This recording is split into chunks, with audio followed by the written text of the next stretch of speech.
रहमानुर्रहीम अस्सलाम वालेकुम। Satellite 11 news Pakistan के साथ मैं हुसैना हुसैन। चलते हैं खबर की जानिब। मलकवाल से हमारे नुमाइंदा सैयद मसूद गिलानी की रिपोर्ट के मुताबिक deputy commissioner doctor Faisal Salim ने मलकवाल के तहसील हेडक्वार्टर अस्पताल, government special education centre, government elementary school, railway colony, government Rafeel Islam high school का दौरा। डिप्टी कमिश्नर ने अस्पताल में सफाई के निज़ाम को मज़ीद बेहतर बनाने की हिदायत की। उन्होंने कहा कि अस्पताल में डॉक्टरों की कमी पूरी करने के लिए जल्द नए डॉक्टरों की तैनाती की जाएगी ताकि मरीजों को इलाज मुआवजे की बेहतर सहूलियात मैसर आ सके।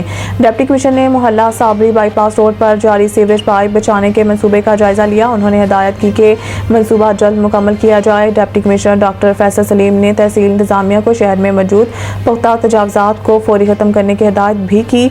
बॉयज़ एलिमेंट्री स्कूल और रफील इस्लाम हाई स्कूल के दौरा पर इन्हें सासा ने स्कूल के मसाइल के मुतालिक आगाह किया, जिस पर DC ने यकीन दहानी कराई कि तालीमी इदारों को दरपेश मसाइल को तरजीही बुनियादों पर हल किया जाएगा। डिप्टी कमिश्नर ने सहाफ़ियों से गुफ्तगू के दौरान मलकवाल में बस अड्डा के जल्द तामीर की यकीन दहानी भी करवाई। जी, आज हमने इधर मलकवाल में विज़िट किया जी। इसमें पहले हॉस्पिटल के अंदर हमारी कुछ ऑब्जर्वेशंस थी।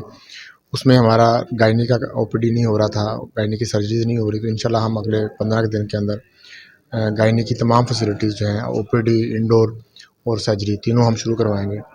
उसके अलावा मलकवाल के अंदर जो है यहाँ पर हमारे पास बस स्टैंड कोई नहीं था, तो वो अभी CO साहब मौजूद हैं, AC साहब मौजूद हैं, तो इन्होंने प्रपोज़ल एक बना ली है। तो इंशाल्लाह ताला इस महीने के अंदर हम उसको भी शुरू करवाएंगे और शहर के अंदर तजावुज़ात के ख़िलाफ़ पूरी एक मुहिम हम स्टार्ट करने वाले हैं।